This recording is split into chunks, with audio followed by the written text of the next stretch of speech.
Halo dokter, setuju nggak kalau terkadang kita terlalu fokus untuk mengatasi gejala daripada mengatasi penyebab penyakitnya? Nah, tahu nggak dok, ada 5 alasan untuk tidak mengobati demam loh.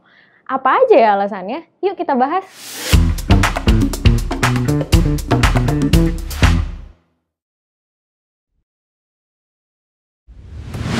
Pertama, demam bermanfaat dalam melawan infeksi. Kita perlu ingat bahwa demam itu adalah manifestasi dari respon host yang sedang melawan infeksi.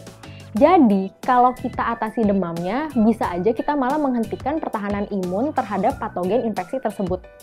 Kedua, sering minum obat demam dapat meningkatkan risiko terkena infeksi virus dan mortalitas. Ada 2 penelitian yang menunjukkan bahwa penggunaan aspirin atau parastamol untuk mengatasi demam pada pasien yang mengalami infeksi virus ternyata meningkatkan viral shedding sehingga memperpanjang durasi penyakit dan meningkatkan risiko penularan pada orang lain. Studi lain juga mengatakan kalau menghindari penggunaan parastamol selama wabah flu bisa menyelamatkan 40 juta nyawa di seluruh dunia. Wah, menarik ya. Berarti kita harus pikir-pikir lagi nih saat mau memberikan obat demam, terutama untuk infeksi virus. Ketiga, demam tidak menyebabkan kerusakan otak. Nah, bener nih.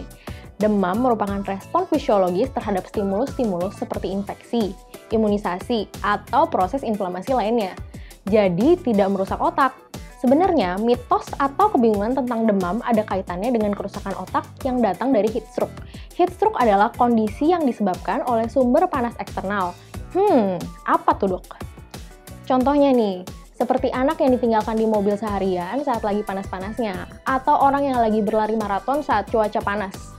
Jadi, demam itu sebenarnya berbeda kasusnya dengan heat stroke, yang selain dapat merusak otak, juga bisa merusak organ lainnya. Keempat, mengobati demam tidak mencegah kejang demam. Kenapa begitu? Kita perlu ingat lagi kalau patofisiologi kejang demam itu adalah perubahan mendadak atau lonjakan suhu selama tahap perkembangan anak, yaitu usia 6 bulan hingga 6 tahun, di mana ambang kejang mereka itu rendah. Sebuah studi meneliti manfaat parastamol dan ibuprofen terhadap kejang demam pada 4.000 anak, ternyata kedua obat ini tidak menurunkan risiko kejang demam. Terakhir, demam yang terjadi setelah vaksinasi. Nah, ini juga sering nih, dokter dan orang tua sering khawatir bahwa demam setelah vaksinasi dapat menyebabkan kejang demam, jadi parastamol langsung diberikan pada anak untuk mencegahnya. Padahal ada penelitian yang mengatakan kalau anak yang diberikan parastamol sebagai profilaksis demam untuk vaksin ternyata memiliki titer imunoglobulin yang lebih rendah walau imunitas sel memori yang dihasilkan dari vaksin tidak terganggu. Tapi tentunya diperlukan tambahan studi yang lebih baik ya dok terkait hal ini. Jadi parastamol harusnya hanya diberikan pada anak yang tidak nyaman karena demam setelah divaksin dibandingkan diberikan secara rutin. Nah, itu dia 5 alasan untuk tidak mengobati demam. Di sisi lain, bukan berarti kita sepenuhnya tidak boleh memberikan obat seperti parastamol pada pasien yang demam ya. Kita bisa aja memberikan obat demam kalau pertama, pasien tidak nyaman, kedua, pasiennya mengalami peningkatan kebutuhan metabolik. Prinsipnya, lebih penting untuk mengobati kondisi yang mendasari demam daripada terlalu fokus untuk peningkatan suhu itu sendiri. Untuk mengetahui lebih detail tentang topik ini, dokter bisa membacanya di artikel Alomedica yang ada di link description box di bawah. Oke, semoga info kali ini berguna untuk praktik dokter sehari-hari, terutama saat bertemu pasien yang datang dengan keluhan demam. Jangan lupa untuk like dan share supaya semakin banyak orang yang tahu tentang info ini.